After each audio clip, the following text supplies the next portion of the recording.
All right, teammates, we are back once again. If this is your first time listening to the Move Swiftly podcast, welcome to the number one show on innovative teamwork. Great to have you. To my regular listeners, we are here for a groundbreaking first time ever do I have a couple who is doing a podcast together. I will just hashtag this one couples goals. Couples goals. You know, one of my favorite lines is actually a book by Carol Dweck, Mindset, when she was talking about couples and they said that they worked happily ever after. They didn't live happily ever after, they worked happily ever after. And you guys have a company that is really, truly, truly resonates with the work I do in regards to fitness, athletics, and education, you know, kind of lumped everything into one. It's Diet Rethinking, correct?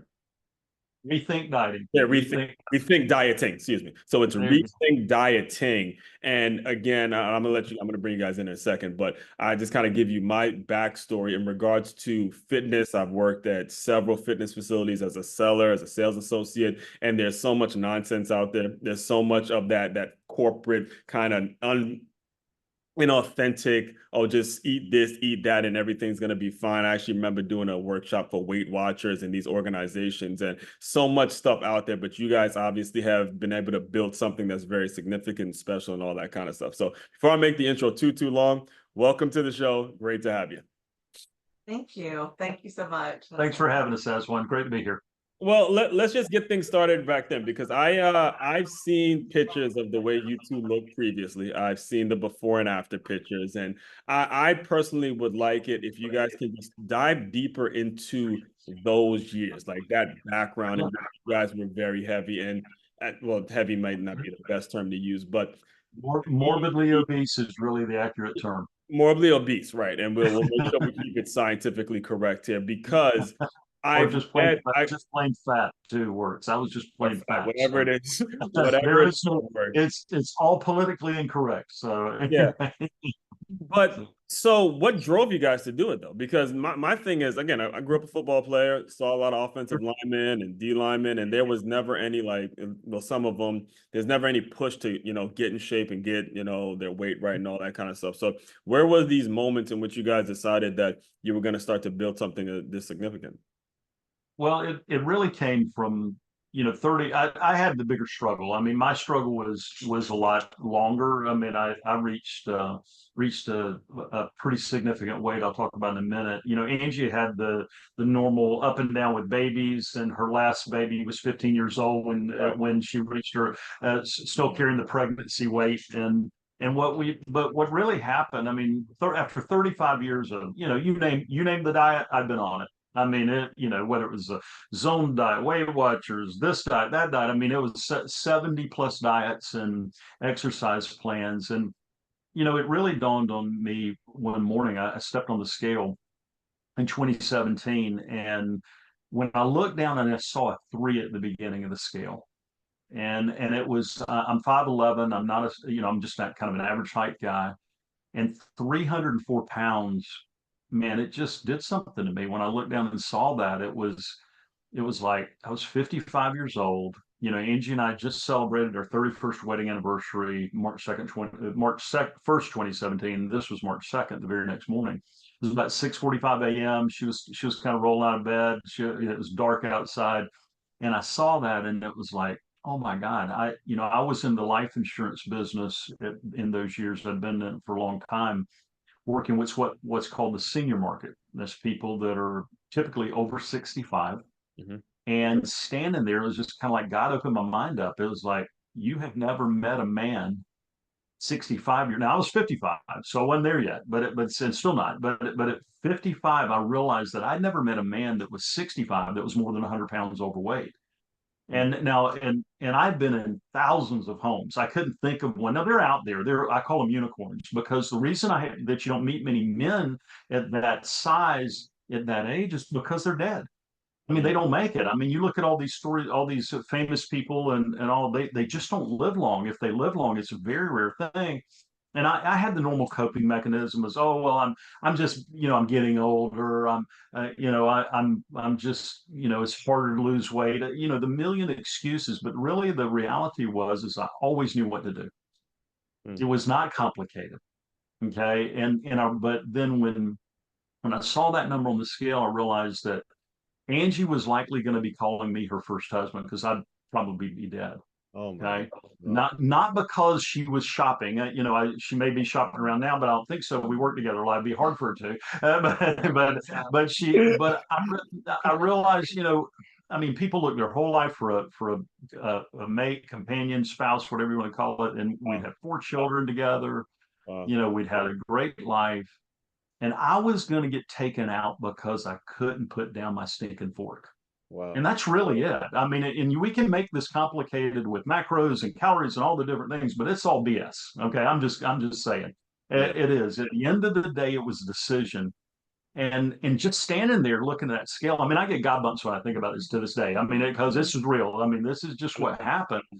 When I'm standing there, I'm looking out at the scale. I'm saying, I'm never going to see that number again. I better take a picture of it. I mean, I really did. I took, if you look at our website, you'll see that picture of 304, and Yes, that was that actually, morning. I was just looking at it. Yeah. That was that morning. That's no joke. I think it was 6:46 a.m. I looked at it the other day just out of curiosity the time of morning. But what happened though over the next few weeks was really very different than any other time that I'd quote tried to lose weight, some weight or whatever. Mhm. And I was actually Angie and I had signed up for a, a a group coaching program that Nick Unsworth ran. Now, was this Nick, were you, just to give some context, was this when you were in South Florida, or where was no, the? we live in Amelia Island, North Florida, just north of Jacksonville. It's right here where I was literally sitting in this office when Our best friend lives in Palm Beach. Yeah, Lives so we go there down. now. So that's our relationship that's- to your area. we go down there to enjoy her homes when we are not not around. She has mobile homes down I've there. been to Jacksonville. Jacksonville isn't bad though. I've been there. But Yeah. what happened from the journey, I immediately started cutting back the weights. When you're 304 pounds, you lose some weight pretty quick. Water weight comes off, as you know, being in the fitness world. I mean, it comes off pretty fast when you're a 300-pound guy. But it was interesting. I was in that coaching program, Angie and I were, and had this chance I had a private call with this business coach. Mhm. And he was in San Diego. We didn't do Zoom back then. It was just telephone call because it was 7 years ago. Zoom was not It's as like a prevalent. century ago now. Yeah. I mean, it does to us too. And he said, and it was really to build my insurance business to get it going even better. And he said, "What do you think's holding you back in your business?" I said, "That's simple. It's my weight." He Mhm. said, "Your weight?" And he was kind of said, "That's an odd answer." I said, "What? How much do you weigh?" And I said, "Well, I weigh about 299, 298 this morning, but I was 304 the other day, and it freaked me out." And he said, "Wow, how tall are you?" He was thinking I was going to say 6'8" or something. I said, "I'm 5'11". And he said, "Man, that is big." He said, "Do you know what to do?" Hmm. And I said, "Sure, I know what to do. I could write a friggin' book on diets, even though I've never been successful on one long term." And Mhm. he said, "Why don't you do it?" And I said, "I just can't seem to stick to it." I said, "I just can't. I go a little while and a little while, and then I fall off the wagon. I go back to the single serving sizes of Dorito that say family on them, and those single serving sizes of ice cream that say half gallon on them, and I go back to the way I was doing." He said, and I'm a verbal processor as one. Is my wife, who's a great listener, one of the greatest listeners that's ever lived, and married to me for 38 years now.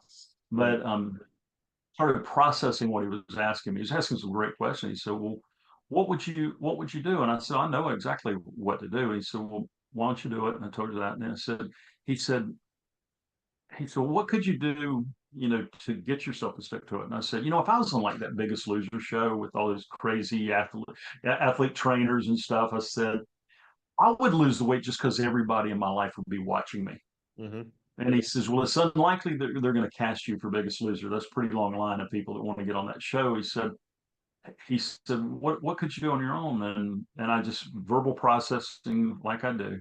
I was sitting right here, literally. I was probably maybe a foot to the right and sitting in the same room. And I said, and I started processing. I said, I bet if I posted my scale on Facebook every day, I'd drop the weight like that. And he said, "Do it." And I immediately, when I said, I'm like, "Oh my God, I should have said that." I went and he said, "Alan, do it now." And I said, "Dude, can I wait till I'm 289?" Like, I was 289, still morbidly obese for a 5'11" guy. And I said, "No, no." He said, this man's name is Joachim. He's a pastor of a church in San Diego. Mhm. And he said, "No, you're never going to have this chance again. This is a turning point." Right. He said, and I mean, prophecy, you're talking about a guy that being on prophetic words. And so I did it. And I just said, I'm gonna weigh 129 pounds less than I did on March 2nd by March the 20, what was it? March 20, excuse me, November 25th of this year, 260 days from that day. And I'm gonna weigh that. And I'm scared to death, but I'm gonna post the scale every day, and you get to watch my journey. And while we don't recommend people do this nowadays, because Facebook is a very different and very angry world out there. So especially with the political season we're in, where we're oh yeah, we don't ask our clients, certainly don't do this, but it was interesting. Something happened to me, and it wasn't about the diet. Did I have to change what I eat? Of course I did. But I already knew what to eat. I mean, did I have to exercise? Sure, I do some exercise, but I wasn't like doing crazy exercise or anything. But it just got wind. It was like you step off the ledge, the wings suddenly start to grow, and I mean, I didn't hit my target date the day I said I would. Unfortunately, I hit it 5 days early, and it was and so. But what it really was, it was crazy as it seemed. Angie and I didn't talk about it, and I'll let her speak to that part. But I did it without. I just jumped. Is what happened. I made the decision where there was no way out. There was no way I could justify it. There's no birthday, no anniversary, no kid. We have 4 kids, have 4 kids who were grown, but no special event that I could justify. I had to do the work, and then I'll let Angie tell her side when that happened. Right. Well, I want to make sure we make some points we put, because there was a lot you said, and I don't want it to get brushed over for the listeners.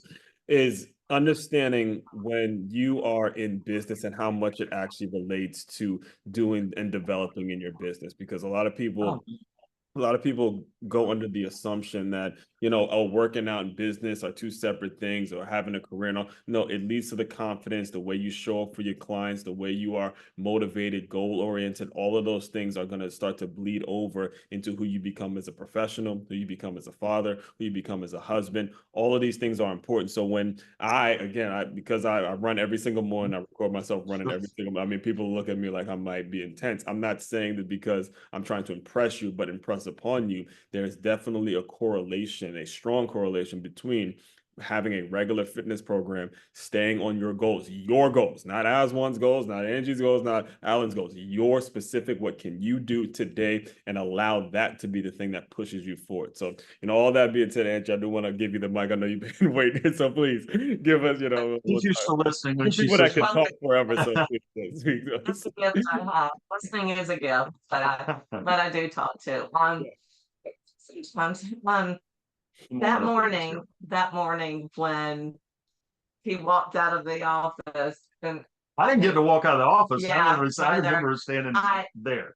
And we weren't on Facebook a lot, but he, I don't know why. I just looked, and there he had posted this terrible. Blindsided it? You were blindsided by it? Oh, yeah, she was blindsided. Totally. Blindsided, yes. And we always do discuss big life decisions. I mean, and that would but hang on. There is no wife that's ever been angry for a husband getting fit. Right, exactly. So you told me that, I'd say by the end of the year that I would just be thrilled, and I was. I mean, obviously for a lot of reasons, but seeing that, a lot of emotions did go through my body, my brain, my whatever, because I knew that the parents of our children, friends, they would see it. People from our old church. We had moved now from South Carolina to Florida, but we were connected by Facebook then, and I was so fearful of that. Shame. It did, because I knew, and it really hit, because I knew that I was not quite, like Alan said, I did not quite have the weight to lose. I still lost 63 pounds. I'm 5'7", right, and I had not weighed in now hang on. years. She did that in 190 days after 15 years of carrying the baby weight. I was carrying the baby weight. Yeah. The baby was 15. The baby was 15, and then she did it because she made the decision. Now, what ages are the kids though? All 4 of them? our kids at the time, our youngest was 15, Mhm. and Then now she's 22, but and no, but so we and had 15. It our was kids. 15, 19, 23, and I guess 27. They're 4 years apart. Yeah, that's we, that's we, good. That's a fair. Yeah, that's a time where again, if you're getting pregnant with them, then you have to deal with. And I'm asking this because when I was a trainer at a company named Nine Round, the boxing gym, and we had a lot of ladies and a lot of mothers who were really struggling to get back to their weight before they had their kids. And one of the things I would constantly do is reinforce the fact that, having kids is not an excuse not to work out. They're actually your reason. So, I'd love for you to actually go in a little bit in terms of, because when you see him post this and you go to this boot camp and all that, you can easily feel left out because most of the people that regularly go, they're already in shape. I know the game, I know the business where, as a trainer, you're already kind of focusing on the ones that are coachable, that can do all the workouts, that can do all the jumping jacks and all that kind of stuff. How were you, like, it's kind of, I guess both of you guys can answer this, is when it comes to the way you were able to support each other during those times where you're seeing people who are in shape and it's like, we got to look at each other and say, honey, is this really what we want to do? No, Those moments I've that's heard. such a great question, as one, because we did, and this is where, and believe me, we cycle 25 to 35 miles a morning every day now, but you have to realize where we were. Yeah. Okay, and this is one thing I want to say to people that may be listening that are afraid to go in the gym. They're afraid to do the things. Is we started where we were. I mean, and so I got on a bike and I started riding, like 2 miles, barely. I mean, I was this big guy on a bicycle that barely held me, Hmm. and that my son gave me that went I went like 2 miles, but it wasn't the exercise that got the weight off me. The motion helped. I mean, it was the greatest exercise of all time. It's the exercise of putting down the fork. Yeah. And so, because there is, and Strong one so right there. Listeners, I hope you caught that one. That's a strong one. That's I haven't so heard I that. mean, listen, Another first on the Move Simply podcast. The exercise is putting down the fork. All right. Oh man. Yeah, That's a because good one. because here's the thing: there's no exercise known to man that is as fast as the fork, and a spoon is much faster. Yeah. But at the end of the day, as we walk through it, and this is the thing I would say to your audience who are listeners. I mean, if people are in great shape, that's awesome. But it's like you said, it impacts everything. Mhm. But first thing that we did, and I came up with this years later, but if the creator of the universe walked into your house and asked you, and with the version of yourself you were created to be at your current age, what does that version weigh? Okay, that's the first decision you have to make. Right. Because we get caught up in this belief that you can't be in shape at age 62, like I am now. I'm about to be 63. I'm in best shape I've been since I was 18 years old. Okay. Angie looks amazing. I took a picture of her yesterday, taking a picture of rainbow shit. If you've seen it yet, I'm gonna post it because Uh, she looks amazing. She we looks go like she again, looks like baby. she looks like a friggin' model at age 62. I mean, she's 62. Yes, I said your age. And Uh, so because you'll be proud of it. But the point I yeah. make to it is the fact that I knew what to weigh. I knew that my weight, what I should weigh. It was not about selling. But then the second piece of the equation is, if your life didn't depend on you getting your weight, getting healthy, okay? Let's just suppose that, and I do this weekly with clients. It's hilarious. It really is, because they get clear on their weight they want to be.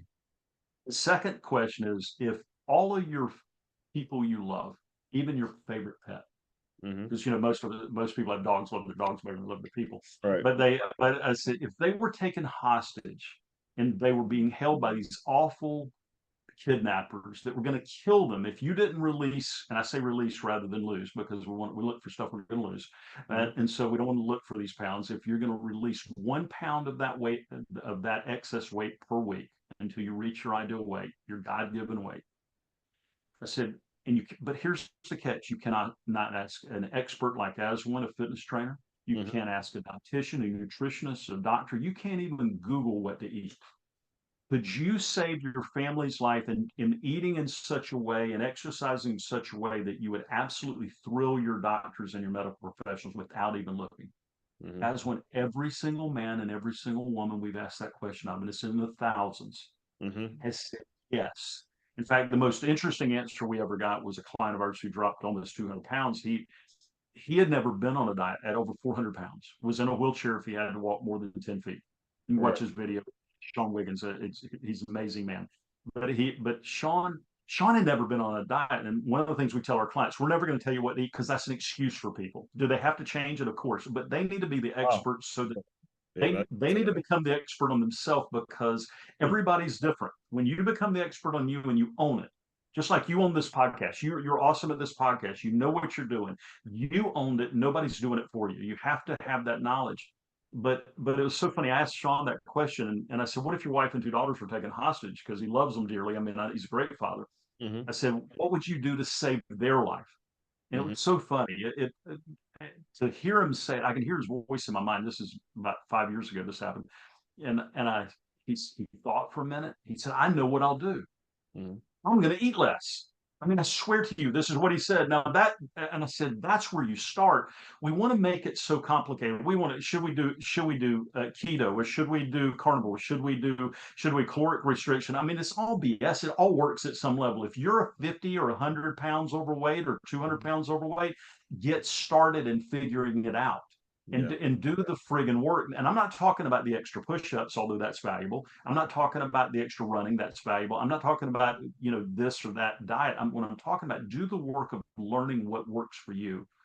Because it's just like one of our clients who's 73 now. Now and I'm not saying this to impress people, but to impress upon them if they're hopeless. Because I can hear people saying, "Yeah, but I've got this condition. Yeah, but I've got that condition. Yeah, but," because I had all those yeah buts myself. I've been on every diet. They didn't work for me. I always figured out a reason they didn't work. But it was so funny. Rick Sponholz, he's 73 now. When I met him, he was 70. And he was 388 pounds at his peak. Okay.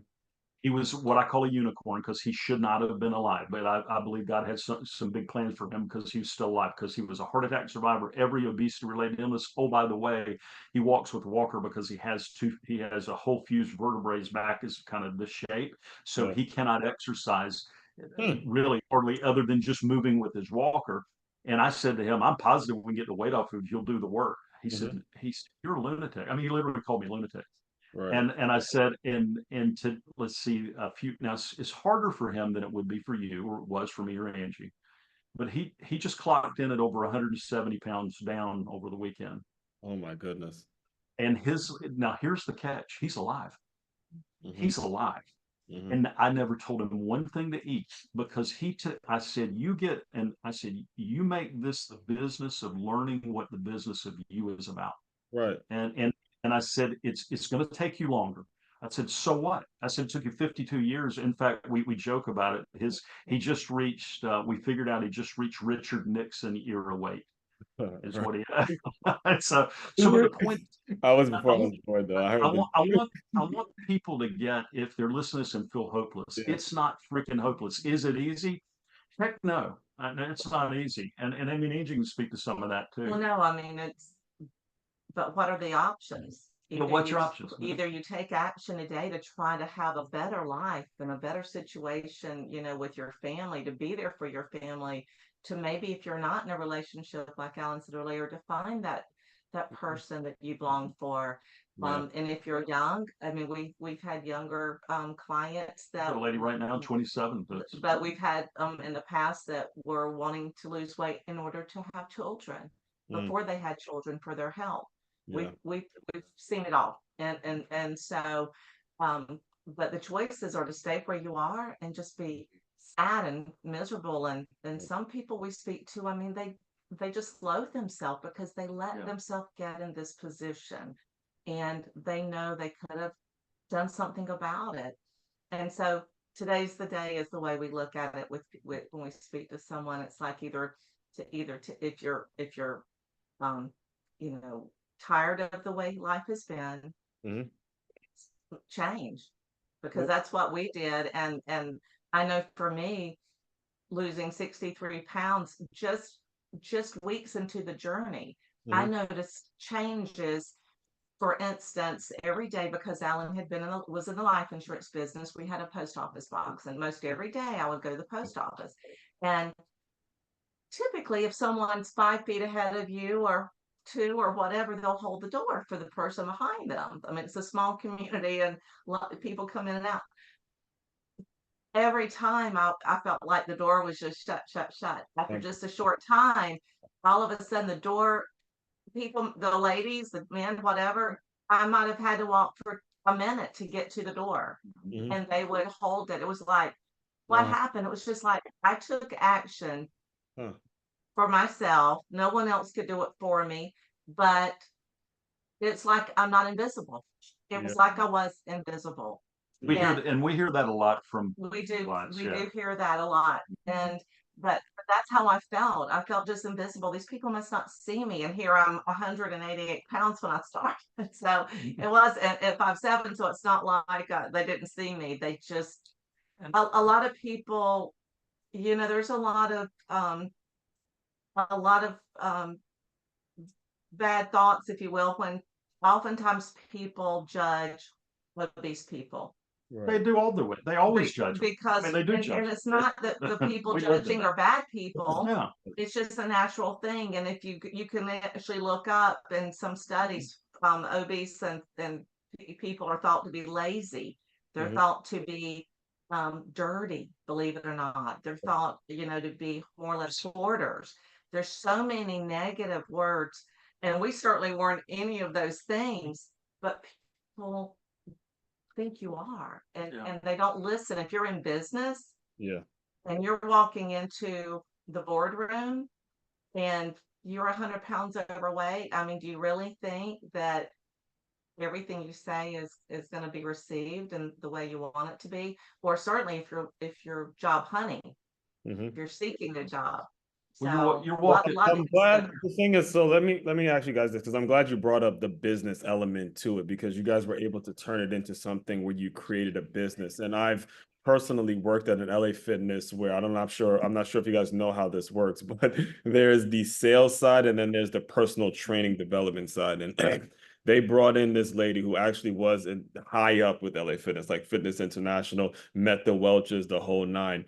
And she was the personal training director and she was an overweight lady. And I kind of insinuated the fact, I don't know how many training packages you're gonna sell based on the way you look. I said it really delicately too. I wasn't like an asshole about it, but she looked at me and she goes, no, no, that's not true. Yeah. Because I could attract these people, sign them up for a membership, and we'll be good. As long as we get them, as long as we get them in, our numbers go up, then we're all good. So she and herself found an excuse not to get in shape, but she's going to say the people that look like me going to feel comfortable to sign up. I take their money, and once they sign up, hey, that's on them.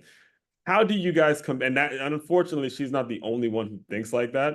How were you guys able to build the business when you got to combat that mentality that's rampant? The real, really, I was one the real question for people. I mean, because we don't tell people what to weigh. I mean, we Hmm. don't do that. That's not our job. That's not your job. That's not LA Fitness. Not anybody's job. Right. What we ask that people is, what do you really want? Hmm. What do you want? I mean, and so that it's got to start there. And if they say, no, I want to get this weight off, I'm going to say, okay, is this today that you've drawn a line in the sand? And we find out first because there's no place on our website to push a button to buy our product, by the way. And we do that intentionally, not because we wouldn't love to sell 92,555 people a day, which is the number of people that will be obese tomorrow, that more than there are today worldwide. Just so you know, that's a crazy number, but It is. It is. 92,555. And Mhm. so we love that. But at the end of the day, most people aren't ready for us. I mean, they're not, because they're just not ready for us. So first thing we've got to find out is, how bad is obesity? How bad is it? I'm not talking about your health, because everybody with a brain that lives in a first world country knows that long-term longevity is going to be massively impacted by obesity. Okay, and if you're not obese, you don't believe you're obese, look at the charts. And I mean, I'm not saying they're always right. BMI charts are not always right, but you can't argue with reality. Byron Katie says, if you argue reality, you lose, but only 100% of the time. And Yeah. so quit arguing with reality. First thing, how bad is it affecting your relationships? How bad is it? It's the number 3 cause of divorce in the United States is weight gain. If you think your spouse loves you because you're obese, I guarantee you that, I hope they do. I pray they do. Like mine loved me through my obesity. She loved me through my obesity. Mm. Okay. She loved me regardless of it. But it's also the reason people leave too. They do, because it affects more a lot of things. Number three cause of divorce. If you think that you've missed job opportunities, because you can be discriminated against in 49 states out of 50. Michigan's the only state that you cannot be discriminated against because of weight legally. You can legally be discriminated against. I know it's not politically correct. It's not socially correct. It's rude sounding, but people know this. The people we get on the phone with and our team gets on the phone with, they hear all the shame and all the going inward, and then we start this vicious circle of insanity called the dieter's circle of insanity, where they start a diet, stop a diet, start a diet, stop a diet. And they eat a little more to feel better, and then they feel worse the next day because they're fatter, and they are way more, and then it's this circle, round and round they go. I was on it for 35 years, but at the end of the day, how committed are they to solve the problem? Because the problem, and when people come to us, I've got to be 100% confident we can get the weight off of them. Okay. Now I can't do it for them. I'm not going to walk around, knocking a Twinkie out of their hand. I mean, that's not what we do. And then, only then are we willing to kind of take that next step with people. So, because at the end of the day, it's cost people so much in their business. I mean, they sit there and you're wearing what this was me. I mean, and I'm not saying this to condemn anybody. I mean, listen, we're Jesus followers. I know this is, but God loves you regardless of what you weigh. Okay, He does, but He also created you for better. He created you for better. And so what we get excited about is, I love it when our clients come and tell us, oh, I just got off 18 different drugs or 5 different drugs or whatever. I'm off my diabetes medicine. My retinopathy's improved. I'm out of my wheelchair. This has happened because now I've lost enough weight. I'm not using a wheelchair anymore, and all these things. We love all that. But what we love more than anything is when people start to experience the abundant life that they got waiting on them. Things like these, the guy I mentioned earlier, Sean, he was so funny. I have a deal with Angie and I have this deal with all our clients to let us know the things that have nothing to do with the scale and your health that are going to happen to you as the weight comes off. And it was so funny. He calls me from New York about 2 years ago, and he says, Alan, I'm in New York with my CEO, and he was just talking about you and Angie and me from stage. I said, he works for a multinational company with 40,000 employees. I'm like, I don't know your CEO. What was he talking about me? And he said, he says, I just won the international sales award, because of my weight loss journey. I said, that's amazing. I said, but I'm confused. I said, wait a minute, stop a minute. I said, you won the international sales. You're in operations. I said, when did you switch to sales? He said, that's why it's crazy. I'm not in sales. They've never given it to a salesperson. To somebody who went in sales. And he said, but my journey was so attractive to people because, and this is what I want people not to miss. You can't, here's the sad part. You cannot hide your obesity. Just like you were talking about the head trainer she can't hide her obesity. Right. But here's what else you can't hide as one. You can't hide when it goes away. Yeah. You can't hide that. And when that happens, the people who are struggling in their marriage, the people who've got gambling problems, people who've got pornography addictions, the people who are struggling in their business, who've got financial, all these things that cannot be seen. Their struggles just like weight. It's the same thing. It's the same kind of deal. Yeah. When they see you releasing that weight, they get something called hope. And all of a sudden, they're attracted to you from a standpoint of just saying, how are you doing this thing that's impossible? How are you doing this thing that's impossible? And what our clients are all trained to say, I'm not going to tell you, I just want you to watch me. And they're all trained to say, watch me. And as they drop the weight down, the people around them get inspired. And then that builds the standard for the individual who is losing the weight, releasing the weight, that they maintain the weight because they've created a new standard in their life. And the people around them look at them and say, oh my God, maybe there's hope for my relationship, even though I'm not overweight. Maybe there's hope for my relationship, or maybe there's hope for my addiction over here, maybe my alcohol addiction or whatever.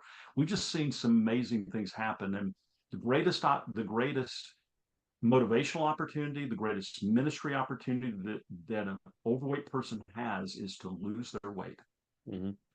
Well, you kind of mentioned this at the beginning too, is that you're not working with everybody. There's a select few people amount of people that you're able to offer Mhm. services to. What are some of the common denominators that you see in the people that really do take this to the next level if they're listening in and they want to get the weight off? Like what kind of mindset are this should you expect them to have if it's actually going to work? Because that was a major issue in the fitness world is it was all mindset. It's not a matter of, and you can correct me if I'm wrong, but for you listeners, it's not a matter of I'm going to throw you a couple $1,000 and then you as a trainer, you do the work and get the weight off for me. Oh It's not yeah. a program like that. So I'll let you kind of speak It's a little bit.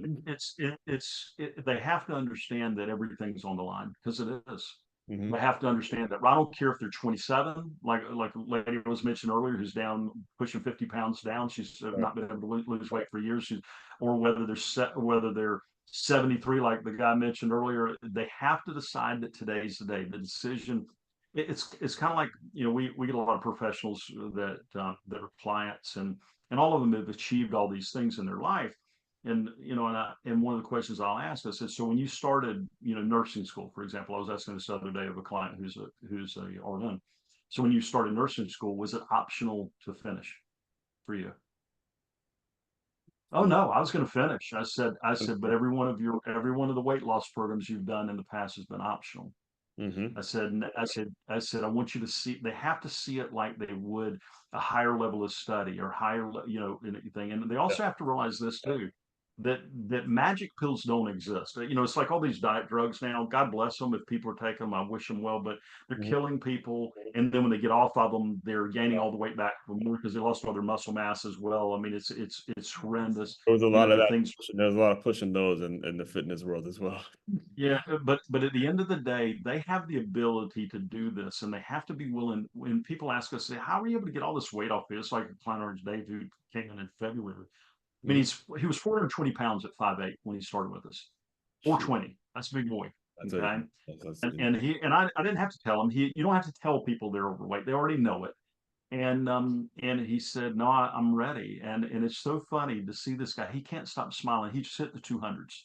He hmm. just hit the 200s since February. And I mean, we did not tell him one thing to eat.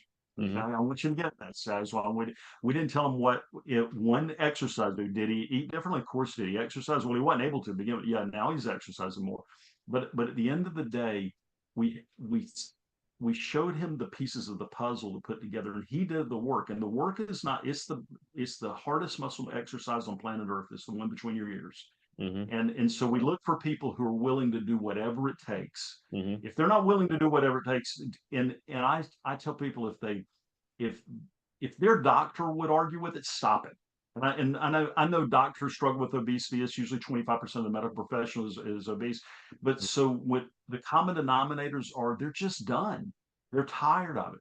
They Yeah. know that it's cost them in more ways, and they know that if they don't change, that it's going to impact the people around them terribly. Because it's just like me. I have a lot of insurance. I was in the insurance business for years, Yeah. but but there's nobody that's going to step in and be me. Hmm. There's nobody that's going to be. I mean, she probably find a great looking guy if I got hit by the Domino's pizza truck. Somebody a lot better. But at the end of the day, I would not be here with my kids. I would not be here. My grandkid, future grandkids. We don't have any yet. I wouldn't be here to do the things that I was brought to Earth to do.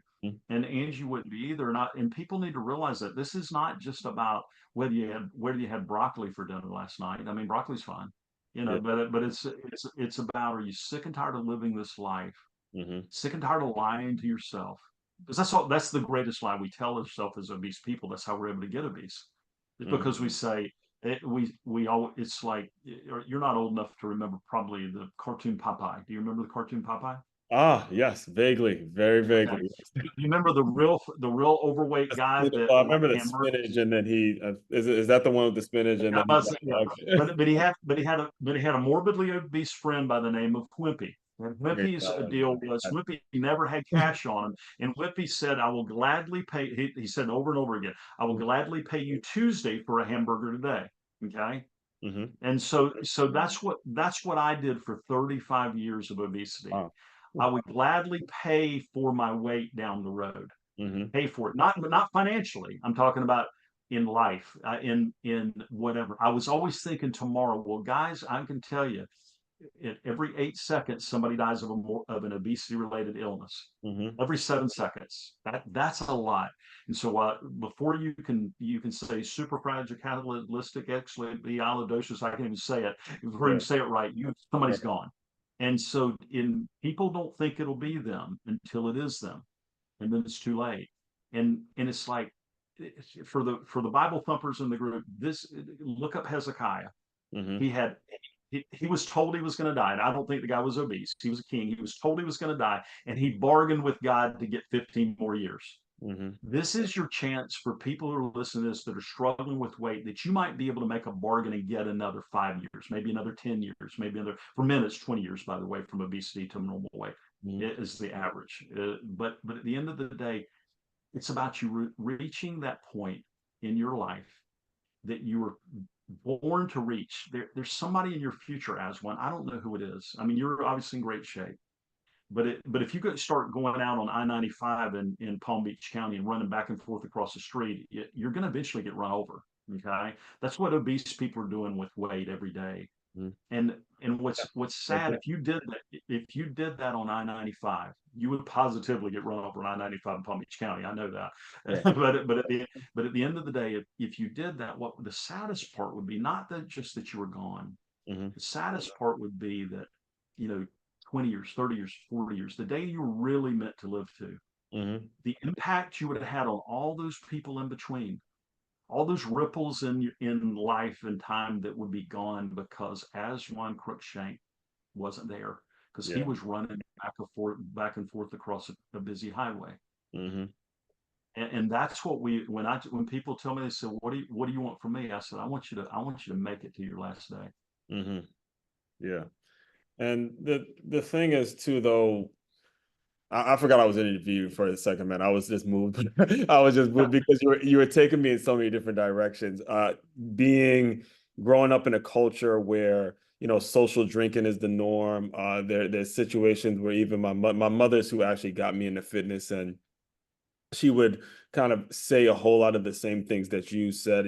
I lost my grandmother to cancer, and then my grandmother, my father's side, lost her to diabetes. And there's so many triggers that you're hitting, because I personally feel so blessed that I have a mother that would wake my ass up every morning, go run, made it a priority, because I saw the kind of direction that I could have easily slipped down into in terms of not taking care of my health. Even my Hey, father. hold on, I gotta stop you there. Yeah, I'm gonna say go. one thing. Yeah, go. Your mother did that. She could have told you 1,000 times, Mm-hmm. but what she did was she showed you more. Wait, We've right. raised 4 children. Your mom did the thing. More was caught than taught. So go ahead. I'm sorry, I didn't interrupt.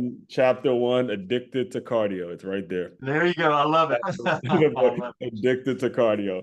I And love it. yeah, the thing about it is, also my father, for years, he's still with us, but he had a kidney failure, and a lot of it was based on a lot of these things. So now I'm like health nut, making sure I'm staying in shape, making sure I'm staying on top of what I put into my body and all that. And I do want to make sure I'm respectful of you guys' time as well. Can you just talk a little bit about what you see next? How do you see this thing playing out? Is it that you guys are going to create maybe your own race, maybe open up your own gym, or how do you make it so people have access to you all? Because it's such a rarity, man.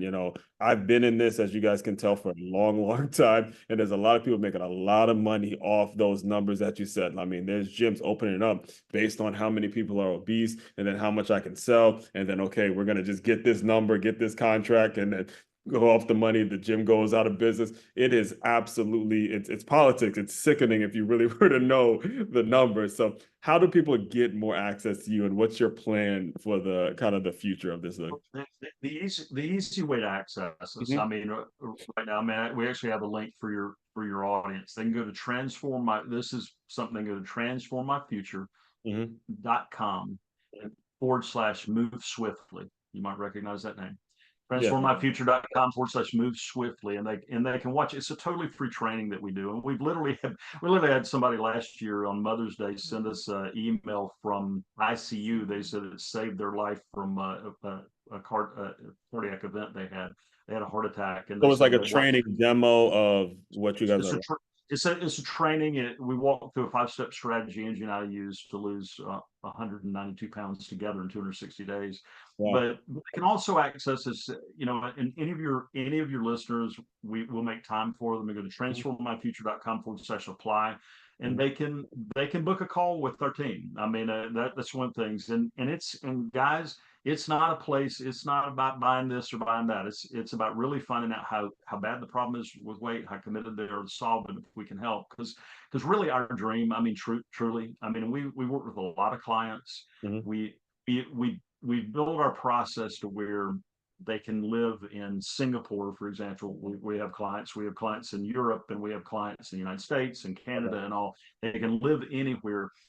But if they're looking for, this is the people that don't call us. If this is the case, don't book a call. Yes, that's important too. If you're looking for the magic pill, okay,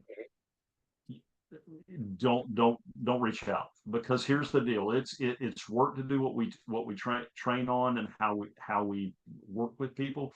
But if they're really sick and tired of this obesity thing, this weight problem, it's like when a commercial airline pilot that we worked with about 3 years ago, he dropped 90 pounds with us. He was so funny. Now, when I was interviewing him for just a success interview, he changed his life. It was so funny. He said, "So what made you, dive in with us?" And he said, "You called me obese."